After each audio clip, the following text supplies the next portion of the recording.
तर कोणालाही सोडलं जाणार नाही।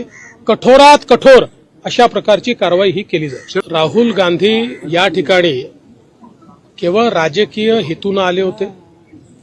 ही केवळ राजकीय भेट होती। लोकांमध्ये जाती-जातींमध्ये विद्वेष तयार करायचा एवढं एकमेव ध्येय त्यांचं आहे। तेच काम गेले अनेक वर्ष आता ते सातत्याने करतायत। त्यामुळे मला असं वाटतं की त्यांनी हे जे काही विद्वेषाचं त्यांचं काम आहे हे त्या ठिकाणी जाऊन पूर्ण केलेलं आहे।